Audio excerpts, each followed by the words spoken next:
My best girl, I guess, is my mom. Your mom? My mom texted me. Okay. And she was like, love the podcast. Loved the bit where we talked about women seeing your bloody underwear. Did she text you as well? Is that actually it? My goddamn mom watches everything I put out. God, I love that. Hello, Mrs. Motta. Here we go. She texts me What's her today. name? Karen. Unfortunate.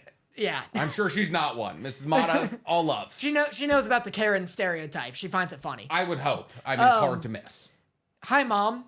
Stop texting me things like this, please. Please do. It's great content. She goes, catching up on the podcast, and you laugh, but you do have a good side of an argument to wear underwear, because when you're old, your balls won't sag. Just had to say it because a friend of mine the other day was saying that about dating old guys, and she could tell who wore underwear and who didn't because they had saggy balls. Then she texts me after I don't respond and goes, "You look so handsome. I could tell you've been working out." Then I didn't respond again, and she goes, "Let's go, Karen!" Then I didn't respond again, and she goes, 4 hours later, "Love Anya." Is she watching Spy? Is she She watching? watches my reactions of Spy. So she's watching it through you? Through me. She knows like an eighth of Spy. Did your mother just insinuate that I will have saggy balls one day because I don't wear underwear? She didn't insinuate dick, boy. She told you.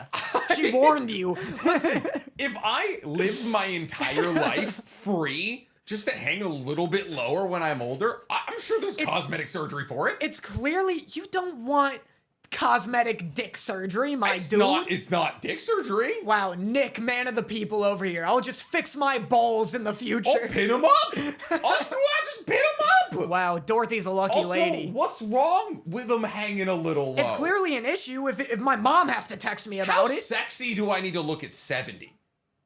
If you're, then again, how old are these men that your mom's friend is dating? If you're looking hot at 60, you win the game. Because right now, I feel like it's tough to date. I wouldn't know. I've been in a relationship for a couple years. Yeah.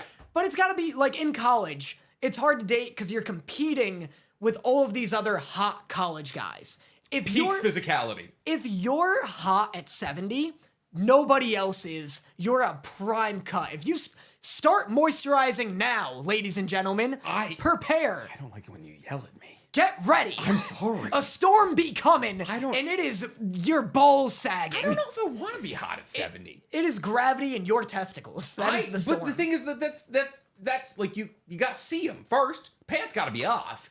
Well, you gonna leave because I got a droopy set? If you're walking around with droopy dick energy, ladies pick up on it. I feel like you keep hammering the dick bit here. We're talking about balls. If you're walking around with DBE, droopy ball energy, people know. What's wrong with droopy balls? Listen. Slapping. Also, no. You know what? You want a nice tight scrotum. I'm rallying against this because one, that's a part of being an old man, and two, you look at a 75-year-old man with a tight scrot, and you're like, I can tell you've lived this whole contained life.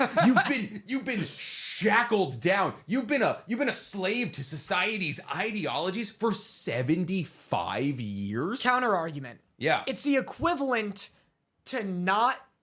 Hold on, my mom watches this, so I won't go that route. Okay. It's the equivalent. I'll say it anyway. Karen. Now that's too late. Earmuffs. Mom, please. It's the equivalent to like knowing you're gonna have like a really hot date, and so you don't like masturbate or anything until it. It's the equivalent. Here was the PG version. It's the equivalent of not eating for like a whole day in preparation for Thanksgiving dinner. This guy has worn underwear, chained himself up, lived by society's regular standards for 75 years so that he can go around just fucking tearing up in his 70s. Just based on his balls. Just based on his balls, because people know. Daniel, here's my thing. You can get hit by a bus tomorrow. You can get hit by a bus tomorrow. It's Bo Cobb Daniel to you. It's Bo Cobb Daniel. Yeah. Okay, Bo Cobb Daniel. Yeah. You can get hit by a bus tomorrow.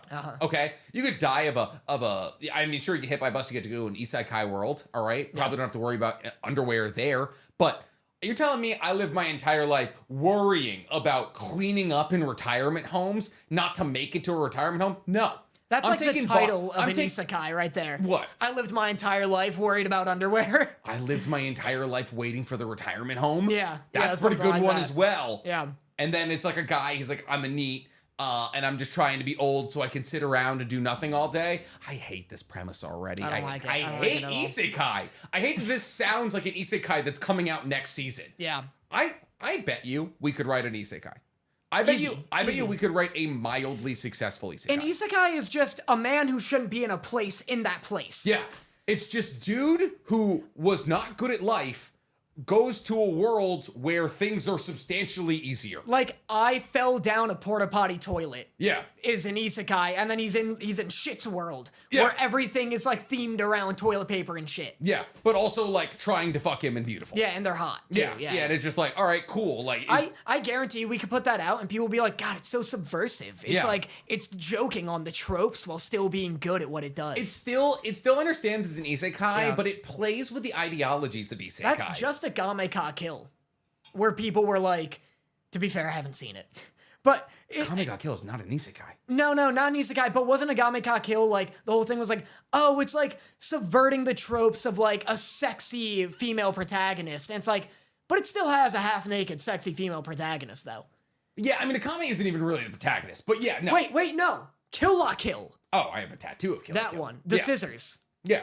Isn't that isn't that its shtick? Where it's like, oh, it's making fun of the Yeah, it's okay. So it's Studio Trigger, so it's Studio Trigger nonsense. But it's like, yes, they have like outfits that make them more powerful, but it's hard to find the fabric, so the outfits are very skimpy. But like Ruki Matoi, like she is like a very powerful female lead, and like the bad guys are all female. So like, yes, like we are pushing forward the idea that women can be powerful, and like all of the important characters in the show are female, to some degree. It plays with the ecchi theme. Like it makes fun of ecchi. Like I don't know. It is subversive to a small degree. Oh yeah. I'm playing directly into what you just said. Yeah. Like Kill La Kill. It sounds like the like. Wouldn't it be crazy if we like kissed right now? No, I'm just joking. So like, what if? Unless of anime. It's like it's the unless of anime. Like no, I haven't seen it though. So like, I'm not saying this isn't my Jujutsu Kaisen stance. Like, I don't know. You haven't even seen that much of Jujutsu Kaisen. I'm just saying it's not like me being like it's not being like, oh, a Kill La Kill is blah blah blah. Like, I just know it's shtick. Yeah, it's like it just plays with the ecchi theme. And then like is like trying to like make a statement about the ecchi theme, but also like doesn't really, because like it is incredibly ecchi. Like it like you can see like her outfit is like nothing. Like it's like it holds the top of their boobs, and then the skirt is absolutely tiny. Yeah. So like you can see it. I'm sure you probably can. You can hear that's fine. Yeah, you can hear it. I'll rub it on the mic.